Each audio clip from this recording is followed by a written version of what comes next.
Acha que ganha pouco para investir? Conheça a história do Marcos e mude sua realidade.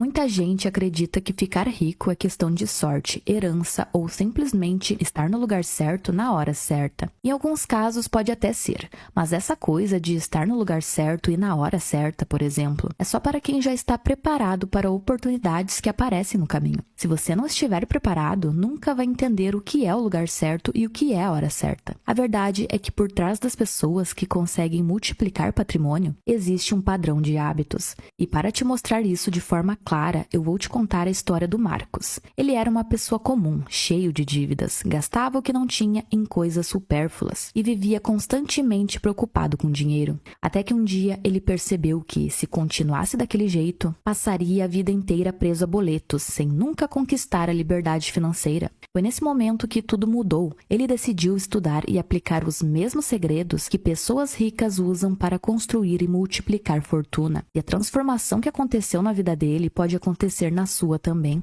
se você aprender esses hábitos e colocá-los em prática. A primeira mudança que começou a crescer dentro dele foi talvez a mais difícil, mas é a mudança responsável por desencadear todo o processo de enriquecimento que veio a seguir. No começo, Marcos vivia com uma mentalidade de escassez. Ele acreditava que nunca sobrava dinheiro, que investir era só para quem já tinha muito e que a sua realidade estava condenada a ser a mesma para sempre. Mas quando começou a estudar o comportamento das pessoas ricas, percebeu que o problema não era a quantidade que ele ganhava, e sim a forma como ele pensava sobre dinheiro. Ele entendeu que sempre é possível começar pequeno, separar uma parte por menor que fosse, e que a consistência faz o montante crescer com o tempo.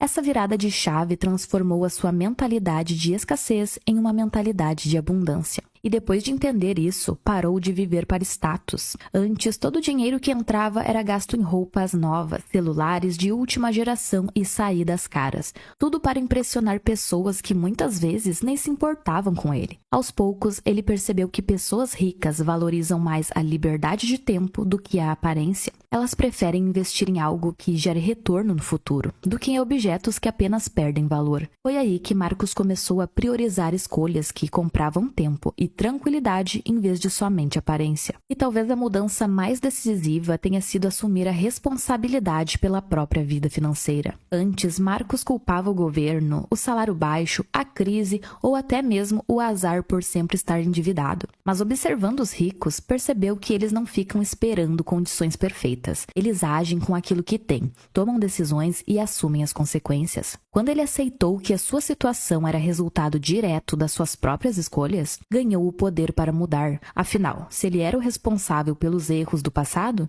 também poderia ser responsável pelos acertos do futuro. Depois de reorganizar a sua mentalidade, Marcos decidiu colocar ordem total nas finanças. Ele percebeu que, sem um plano definido, sempre cairia na armadilha de gastar sem pensar. Então, dividiu a sua renda em porcentagens muito bem estruturadas. Para as necessidades básicas como moradia, alimentação, transporte e contas fixas, ele destinou 55% do que ganhava. Logo em seguida, separou 5% para formar uma reserva de emergência, essencial para lidar com imprevistos sem voltar às dívidas. Para não abrir mão da qualidade de vida, manteve 10% destinados ao lazer, viagens e pequenos prazeres. Outros 10% ele reservou para educação, investindo em cursos, livros e treinamentos que pudessem aumentar as suas habilidades e, consequentemente, a sua renda futura. Mais 10% ele direcionou para objetivos de longo prazo, como a aquisição de um imóvel, a troca de um veículo ou projetos pessoais maiores. E, finalmente, os 10% restantes foram destinados à liberdade financeira, aplicados em investimentos que geram renda passiva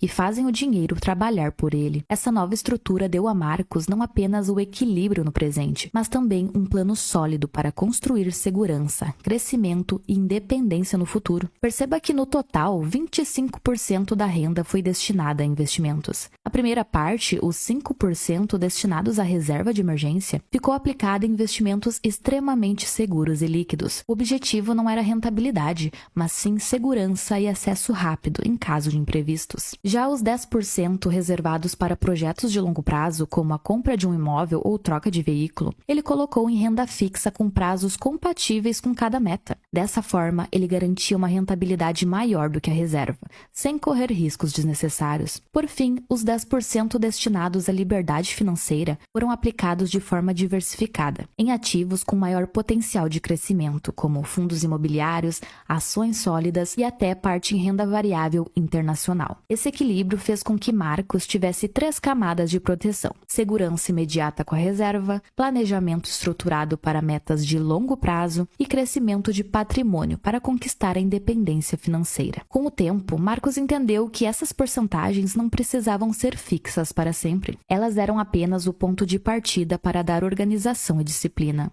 À medida que foi formando a sua reserva de emergência, por exemplo, ele sabia que não faria sentido continuar destinando esse valor todo mês para esse objetivo. Nesse momento, ele poderia redirecionar essa parte para acelerar a construção da liberdade financeira, aumentando a fatia de investimentos em ativos que geram renda e valorização. Da mesma forma, quando realizasse um projeto de longo prazo, os 10% que iam para essa área poderiam ser realocados para novas metas ou reforçar o crescimento patrimonial. Essa flexibilidade permitiu que Marcos ajustasse o plano de acordo com cada fase da sua vida, mantendo sempre o equilíbrio entre segurança, conquistas pessoais e multiplicação de patrimônio. Quando ele começou a mudar sua forma de lidar com o dinheiro, nem todo mundo entendeu. Amigos e até familiares começaram a criticar o seu novo estilo de vida. Alguns diziam que ele estava sendo mão de vaca, porque não trocava mais de celular todo ano. Outros achavam estranho ele recusar convites para gastos exagerados em festas ou restaurantes caros. Teve até quem zombasse dizendo que ele estava vivendo como pobre, só para guardar dinheiro. No início, essas críticas mexiam com ele. Afinal, durante muito tempo, Marcos viveu para mostrar uma imagem de status. Mas agora, com a mentalidade transformada, ele entendeu que o sacrifício momentâneo era o preço para a liberdade futura.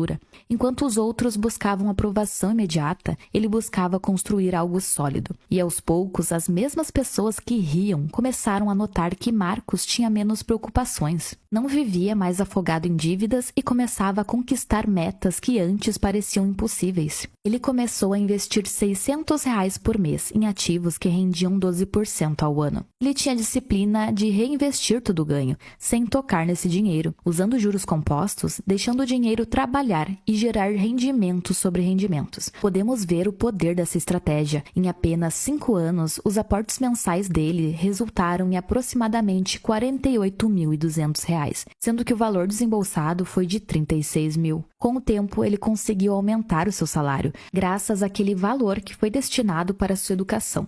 Para utilizar esse aumento de forma inteligente, ele usou uma estratégia. 30% do valor extra foi destinado à melhora do seu padrão de vida. Afinal, equilíbrio é tudo. E essa recompensa, com certeza, foi o que ajudou Marcos a seguir firme no seu objetivo no longo prazo. Agora, 70% desse valor foi destinado para a liberdade financeira. E dessa forma, seus aportes aumentaram para R$1.200 mensais. Então, passaram-se mais 5 anos e na sua conta na corretora estavam lá, R$180.000. Quando Marcos finalmente olhou para os números depois do total de 10 anos de disciplina, ele sentiu uma mistura de orgulho e alívio. O valor acumulado não era apenas uma cifra no extrato. Era a prova concreta de tudo que ele tinha conquistado com esforço, paciência e consistência. Ele lembrou de cada pequeno sacrifício, cada escolha de não gastar com supérfluos, cada investimento feito mês a mês e, principalmente, cada decisão de manter a disciplina, mesmo quando os outros riram ou duvidavam. Sentiu uma paz que nunca tinha experimentado antes. Pela primeira vez, sabia que tinha segurança financeira, que estava protegido para emergências e que podia planejar o futuro sem medo. Ao longo desses anos, o próprio trabalho e investimento em educação tinham feito seu salário crescer, abrindo novas oportunidades e reforçando ainda mais o crescimento do patrimônio. Marcos percebeu que não era apenas o dinheiro que tinha mudado, mas ele mesmo, a forma de pensar, de planejar e de agir. O orgulho de olhar para trás e ver a evolução da sua vida financeira era indescritível, e a certeza de que estava construindo liberdade e independência para o futuro. Apesar de todo orgulho, da paz e da segurança que sentia ao ver seus R$180.000 acumulados, Marcos sabia que não podia parar por aí. Ele entendia que a riqueza não é um ponto de chegada, mas uma jornada contínua. Ainda havia muito a aprender, metas maiores a alcançar e novos patamares de liberdade para conquistar. Cada passo dado até ali serviu como base para sonhos maiores. No fim das contas, o segredo dos ricos nada mais é do que algo simples: gastar menos do que ganha, investir com inteligência, aprender constantemente e ter paciência. Parece fácil de dizer, mas na prática é muito difícil para a maioria das pessoas. Existe a pressão social e cultural, vivemos em uma sociedade que valoriza o consumo imediato, status e aparência, e não o crescimento sustentável do patrimônio. E segundo, a disciplina diária é um desafio. Separar parte do dinheiro para investir, resistir a compras impulsivas e reinvestir os ganhos exige controle emocional constante, e muitos acabam desistindo diante de tentações momentâneas. Os resultados não aparecem da noite para o dia, e a maioria das pessoas desanima quando não vê um retorno imediato. Marcos precisou aprender a ver o dinheiro como uma ferramenta, e não apenas como um meio de consumo, algo que muitos nunca aprendem. Depois de anos investindo, estudando e observando o mercado, ele se tornou muito mais inteligente financeiramente. Ele aprendeu a identificar oportunidades, analisar riscos e escolher investimentos de forma mais estratégica. Com esse conhecimento, passou a ter condições de assumir riscos calculados, investir em ativos que ofereciam potencial de retorno maior do que os 12%. Alguns investimentos mais agressivos podem ter flutuações, mas ao longo do tempo oferecem ganhos superiores à média tradicional. Por isso, você não deve cair na armadilha da decepção do iniciante, que ao ver o seu dinheiro crescendo muito lentamente ou até diminuindo de valor, se desespera e desiste no meio do caminho. Tenha em mente que a recompensa está mais à frente e a fase mais difícil é de fato o início da jornada. Agora me conta aqui nos comentários se você se identifica com a história de Marcos